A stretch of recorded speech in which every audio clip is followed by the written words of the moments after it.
I just wanted first, though, to ask if I could have a show of hands from the women who've had breast cancer in this tent, and anyone who's known anyone who's had breast cancer. Yeah, it's pretty significant.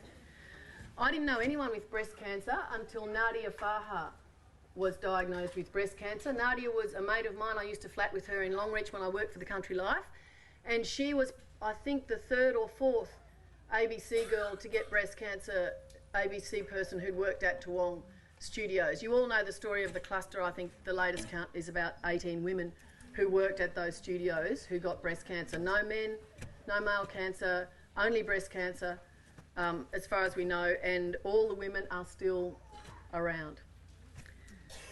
I was never sick.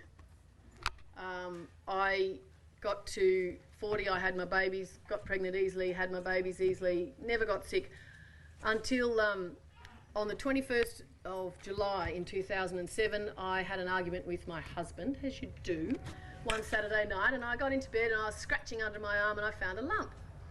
And I thought, oh, that's a bit weird, and I got up the next morning, I thought, I've got a lump on my arm. Oh, he's a bit of a worrier, Domo. It's glass half empty for my husband. And he said, you better go and get it checked out. And I said, oh, it'll probably be cancer and it'll serve you right for being mean to me last night. Oh, yes. Good one, Jude. Lightning bolt strike now. So I went to see my GP. She's a champion. She said, go for a mammogram and ultrasound. Mum had been nagging me after the story of Nadia and Lisa and Jo Youngles and all the girls who got the breast cancer at the ABC. Mum had been nagging me to have an ultrasound and a mammogram, but I'd had the babies pretty close together and there just never seemed to be the time. Went and had a mammogram and an ultrasound, found the lump on Saturday night, had the ultrasound on Tuesday. The report came back that the lump was benign. It was a hormonal reaction in my lymph node, so I went, cool. And my GP said, you come back to me if that lump's still there in 2 months. So I duly went back 2 months later, and it was still there, and I got a referral to a surgeon for a biopsy. Well, the biopsy was inconclusive. That was all right.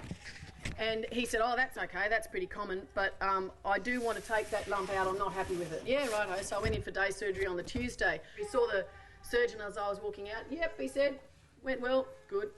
And he said, I will ring you if there's anything to worry about, but otherwise see you in my rooms next week. Yep, no worries, I said, see you in your rooms. And I got this call on my mobile, and I thought, oh. I picked up the phone and it said, hello, it's Tony Cass. And I thought, oh, shiza, that's my surgeon. And I said, oh, hello. And he said, oh, that lump we took out. He was quite pucker. He was the tweed jacket with the suede elbow patch sort. And he said, that lump we took out, it's not too good. And I said, what do you mean it's not too good? And he said, oh, I'd rather not tell you now. You come to my rooms on Monday. No, I'm in Queensland. You tell me. And he said, well, it's malignant. Right. It's breast cancer. Right. So I said, I see. Right. Okay. My God. And all I could think was, bloody hell.